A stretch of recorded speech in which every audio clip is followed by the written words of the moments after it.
Okay, ഈ ഒരു question SSC CGL 2020 ചോദിച്ചൊരു ക്വസ്റ്റ്യനാണ്. ക്വസ്റ്റ്യൻ എന്താ പറഞ്ഞിരിക്കുന്നത് നോക്കാം. ഒരു ട്രയാങ്കിൾ ഉണ്ട് ABC. അതിൽ ബീൻ്റെ ആംഗിൾ ബി 90 ആണ്. ഡിയും ഇയും BCയിലെ പോയിന്റുകളാണ്. BD DE EC ഇതെല്ലാം സെയിം ആണ്. ഈ താഴെ തന്നിരിക്കുന്നതിൽ ഏത് ഓപ്ഷനാണ് അങ്ങനെയാണെങ്കിൽ ഫോളോ ചെയ്യുന്നത്? അപ്പോൾ നമ്മൾ ആദ്യമേ ഫിഗർ വരച്ചേക്കാം. നമ്മളിത് ആക്ച്വലി ചെയ്യാൻ ഉദ്ദേശിക്കുന്ന ഇത് പൈതഗോറസ് തിയറം വെച്ചിട്ടാണ് ചെയ്യാൻ ആക്ച്വലി ചെയ്യേണ്ടത്. പക്ഷെ നമ്മൾ ചെയ്യാൻ ഉദ്ദേശിക്കുന്നത് പൈതഗോറസ് ട്രിപ്ലറ്റ് വെച്ചിട്ടാണ്. ഓക്കെ, അപ്പോൾ 90 ഡിഗ്രിയാണ്. ഇനിയിപ്പോൾ പറഞ്ഞിരിക്കുന്നത് ഡിയും ഇയും രണ്ട് പോയിന്റ് ഉണ്ട്. ഡിയും ഇയും രണ്ട് പോയിന്റ് ഉണ്ട്. ഓക്കെ, ഡി എന്ന് പറയുന്ന ഇതാണ്, ഇ എന്ന് പറയുന്ന ഇതാണ്. BDയും DEയും ECയും ഈക്വലാണ്. അപ്പോൾ നമ്മൾ ഇനി നോക്കേണ്ടത് എന്താണെന്ന് വെച്ച് കഴിഞ്ഞാൽ പൈതഗോറൻ ട്രിപ്ലറ്റിൽ 3 വരുന്നത്, അതായത് മൂന്നോ മൂന്നിൻ്റെ മൾട്ടിപ്ലോ വരുന്ന പൈതഗോറസ് ട്രിപ്ലറ്റ് എടുക്കുക.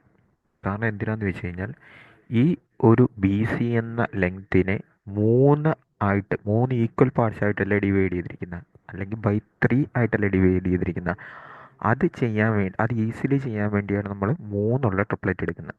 അപ്പോൾ ഞാൻ ആദ്യമേ എടുക്കാൻ പോകുന്നത് ഏതാണ്? ഈ ഒരു ട്രിപ്ലറ്റാണ്.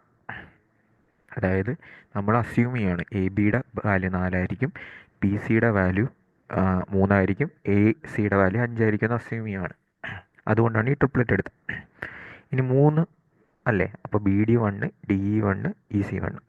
ഇനി നമ്മൾ ഇവിടെ നോക്കുമ്പോൾ എല്ലാത്തിൻ്റെയും സ്ക്വയറാണ് എടുക്കുന്നത്. അതുകൊണ്ട് ഞാൻ എല്ലാത്തിൻ്റെ സ്ക്വയർ എടുത്ത് വെക്കാമെന്ന് വിചാരിക്കുന്നു. 16, 25, 9. ദെൻ ഇത്രയും പോർഷൻ്റെ സ്ക്വയർ 1 വരും.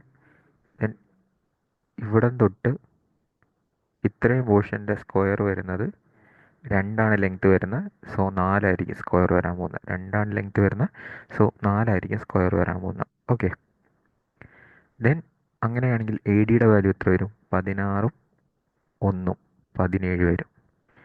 AEയുടെ വാല്യൂ എത്ര കിട്ടും? 16ഉം 4ഉം 20 എന്ന് പറഞ്ഞ് കിട്ടും. ഇത്രയും ആദ്യം അങ്ങ് ചെയ്ത് വെച്ചേക്കുക. ഇനി ഓപ്ഷനിൽ സബ്സ്റ്റിറ്റ്യൂട്ട് ചെയ്യാം. ഓപ്ഷനിൽ സബ്സ്റ്റിറ്റ്യൂട്ട് ചെയ്യുമ്പോൾ നോക്കുക, ഫസ്റ്റ് ഓപ്ഷൻ എന്ത് കിടക്കുന്നത്? 8 ഇൻറ്റു AE സ്ക്വയർ. AEയുടെ സ്ക്വയർ, AE എന്ന് പറയുമ്പോൾ 20, AE എന്ന് പറയുമ്പോൾ 20. Okay, 5 into AC square. 5 into AC square. ACയുടെ സ്ക്വയർ എത്ര വരും? 25. 3 into AD square. 3 into AD square എന്ന് പറയുമ്പോൾ എത്ര വരും? 17. ഇത് തമ്മിൽ കൂട്ടുമ്പോൾ 160 കിട്ടുന്നുണ്ടോ നോക്കുക. ഇത് 160ആണ്, ഇവിടെ 125ഉം 51 നോട്ട് ഈക്വലാണ്. സോ ഓപ്ഷൻ A അല്ല. ഇനി രണ്ടാമത്തെ ഓപ്ഷൻ നമ്മൾ ഇട്ട് കൊടുക്കുമ്പോൾ ഇനി രണ്ടാമത്തെ ഓപ്ഷൻ നമ്മൾ ഇട്ട് കൊടുക്കുമ്പോൾ 5 into AE square. 5 into AE square എന്ന് പറയുമ്പോൾ വീണ്ടും 20. അടുത്തത് 2 into AC square. 2 into AC square എന്ന് പറയുമ്പോൾ 25. ഇനി 3 into AD square. 3 into AD square എന്ന് പറയുമ്പോൾ 17. ഇവിടെ 50, 51, 101 വരും. സോ ഈ ഓപ്ഷനും അല്ല.